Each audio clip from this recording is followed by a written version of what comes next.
Vamos agora para a questão 11. No trecho tal, olha, mais uma vez, um pedaço que você não precisa ler lá do texto, né? Já está aqui, ó.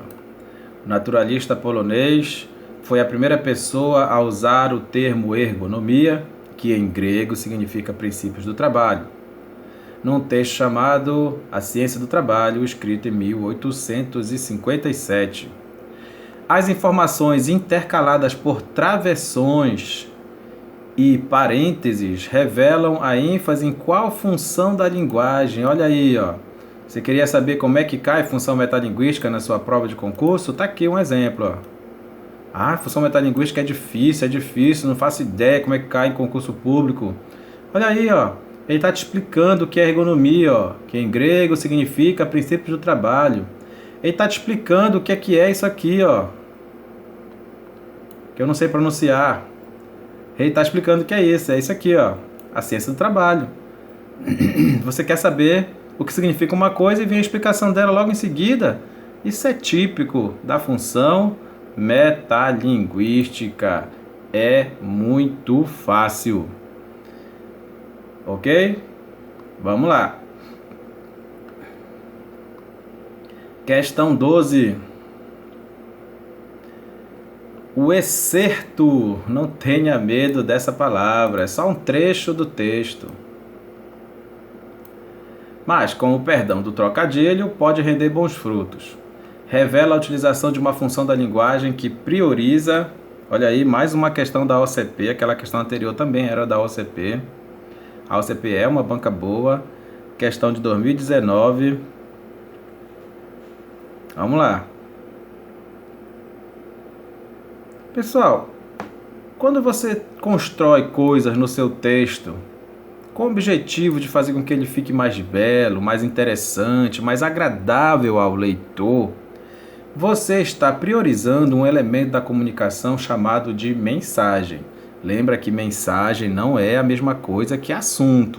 Assunto é assunto, não tem o que dizer, né? Mas mensagem é a forma, a maneira como esse assunto é transmitido, tá bom? Então aqui, ó, o texto fez uma brincadeira, né? Ó, com o perdão do trocadilho, com certeza tinha algumas coisas lá que falava de fruta, sei lá, de frutos, não é? E aí ele veio com o perdão do trocadilho, que é uma expressão aí até mesmo para tornar o texto um pouquinho mais engraçado e tudo mais. Então, você está embelezando o texto, acredite. Você está fazendo aqui a função poética nesse trecho, porque a função poética é aquela que quer melhorar o texto, né? Fazer o texto ficar um pouco mais agradável ao leitor.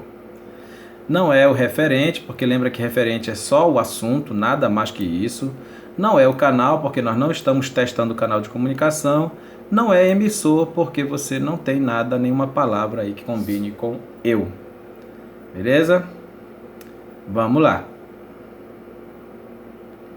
Vamos para a questão 13, uma questão também de 2019. Ela traz um texto que não é tão longo assim, mas vamos ver se a gente precisa ler o texto. Analisando a forma e o objetivo do texto, olha aí, analisando a forma e o objetivo do texto, vamos ter que ler o texto, claro, com certeza. Vamos lá. Em 1934, um redator de Nova York, chamado Robert Pierce, largou um emprego bem remunerado numa agência de publicidade e rumou para Hollywood, decidido a trabalhar como roteirista. Lá, chegando, anotou o nome e o endereço de todos os diretores, produtores e executivos que conseguiu encontrar e enviou-lhes o que certamente é o pedido de emprego mais eficaz que alguém já escreveu, pois resultou em 3 entrevistas, uma das quais lhe rendeu o cargo de roteirista assistente na MGM. Vamos lá ver que carta é essa?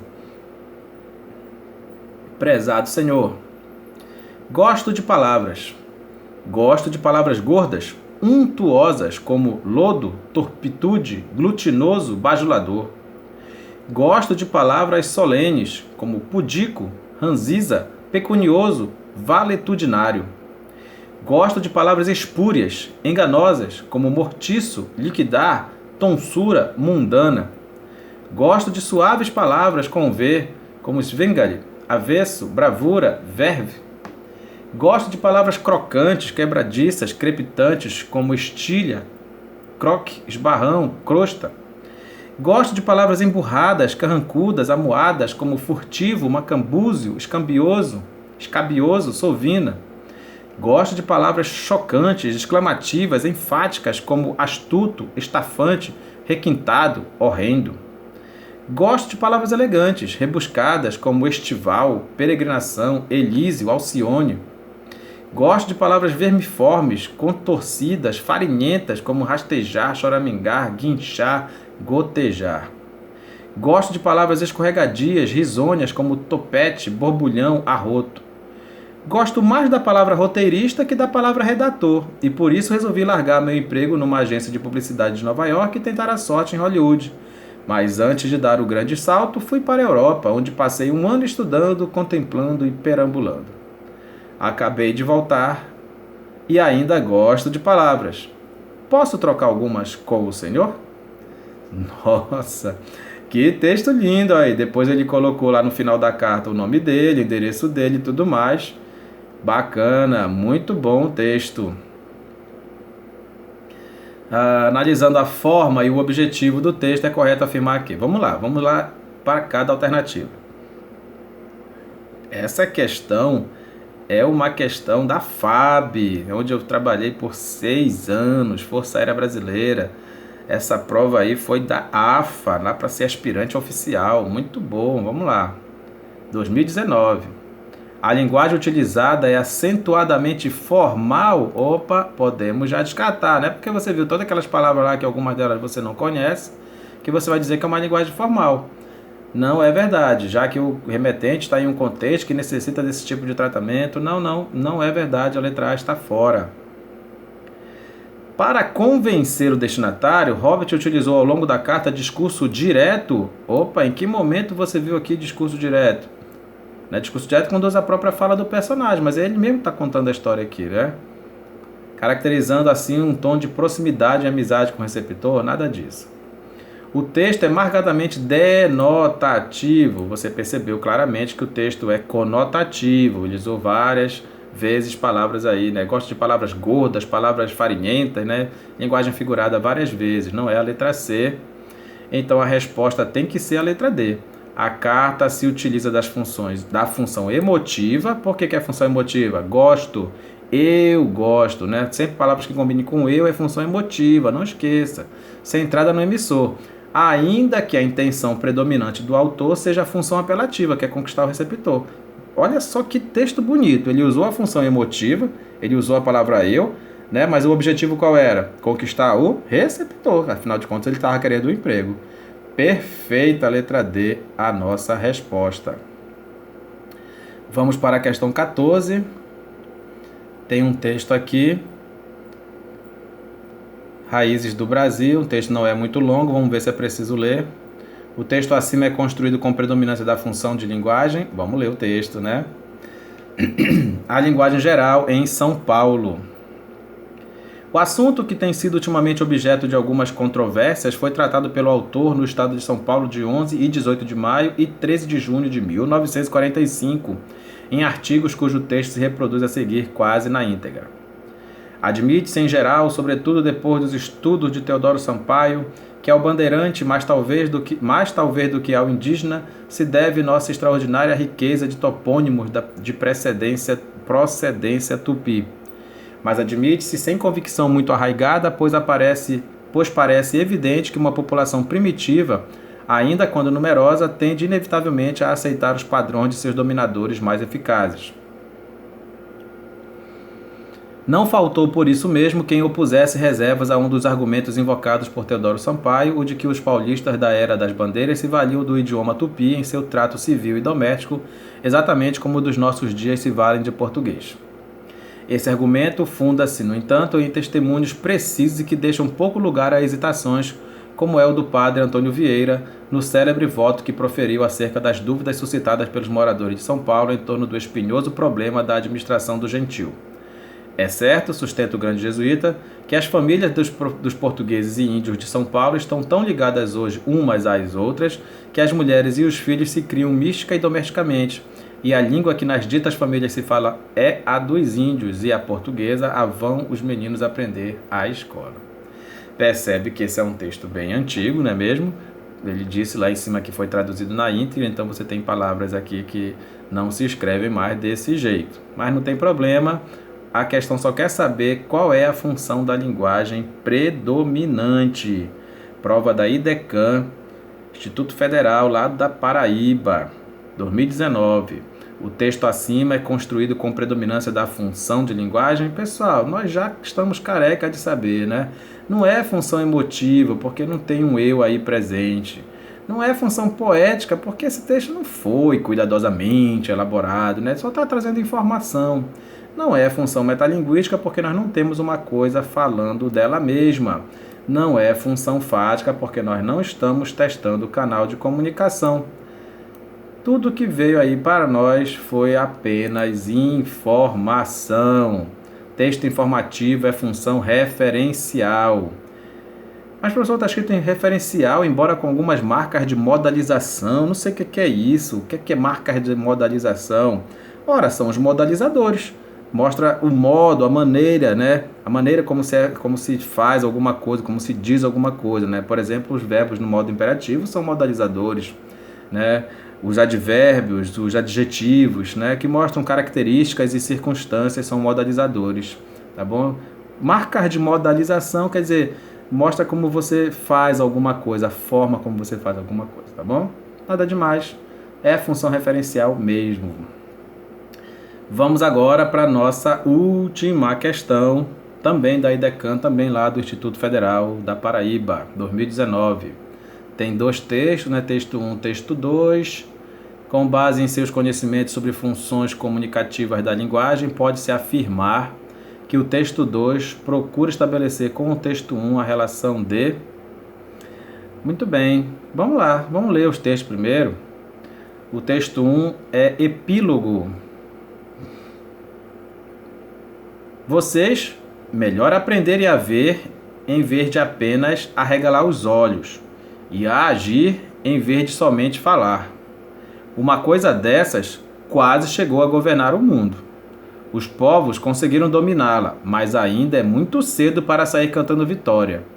O ventre que gerou a coisa imunda continua fértil. Olha só que texto atualíssimo de Bertolt Brecht, né? Muito bom, bacana, excelente texto.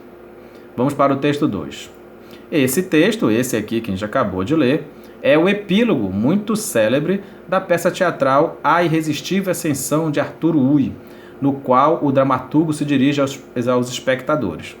Escrita nos anos de 1940 e revista durante a década de 50, a peça tem como referências históricas a ascensão do nazifascismo na Europa e a Segunda Guerra Mundial. Assim, a coisa que quase chegou a governar o mundo de que fala o texto remete ao projeto nazifascista de dominação, do qual são parte inseparável, além da mencionada Guerra Mundial, também os programas de perseguição e de extermínio de minorias étnico-religiosas, de dissidentes políticos e de minorias sexuais, entre outros grupos. Essa conjugação característica de violência e preconceito, gangsterismo e terror, regressão e barbárie é o que o autor designou como a coisa imunda. É isso aí. Que texto lindo. Com base em seus conhecimentos sobre funções comunicativas da linguagem, pode-se afirmar que o texto 2 procura estabelecer com o texto 1 a relação de quê? Pessoal, vamos lá. No texto 1 e o texto 2 tem metalinguagem, uma coisa falando dela mesma? Opa, olha aí. Consegue perceber que o texto 2 veio te explicar o texto 1? Se você não tivesse entendido o que estava escrito aí no texto 1, embora ele seja tão atual como nunca, não é? O texto 2 veio aqui para lhe falar sobre o que ele estava falando, olha. Né? Como se você não tivesse entendido uma palavra aqui, aí você veio no dicionário, tá, é isso, quer dizer, beleza. Lembra o que é isso aí? Isso é função metalinguística, olha só que bacana. Função metalinguística, pessoal. Não, presta atenção. O texto 2 estabelecendo com o texto 1. Então, o texto 2, como ele está explicando o texto 1, realmente ele faz uma relação de metalinguagem. E por que referenciação? Porque ele está fazendo referência ao texto 1, né? Explicando detalhadamente cada coisa que ele quis dizer aí no texto 1. Excelente questão essa banca aí, muito boa, essa banca aí, IDECAM, né? Caiu agora em 2019, Instituto Federal da Paraíba. Não é poeticidade, você não viu nada de poesia aqui. Paráfrase, pessoal, é escrever a mesma coisa com outras palavras, tá? Não é o caso aqui. Interdiscursividade, não, o nome é intertextualidade. Cuidado, viu? Essa se aplica aqui intertextualidade, porque um texto está mencionando o outro. Refutação era se um texto não concordasse com o outro, não é verdade? Hiponímia, lembra que a hiponímia é quando um é exemplo do outro. Se esse aqui fosse exemplo desse aqui, tudo bem, aí sim seria hiponímia. E hiperonímia é o contrário, né? Quando a partir dele você tem um exemplo. A partir desse aqui você tem esse exemplo, então não é o caso também. Metaforização é quando você tem metáforas aí, predominantemente. Então, beleza, muito bacana, questão 15 aí da nossa prova.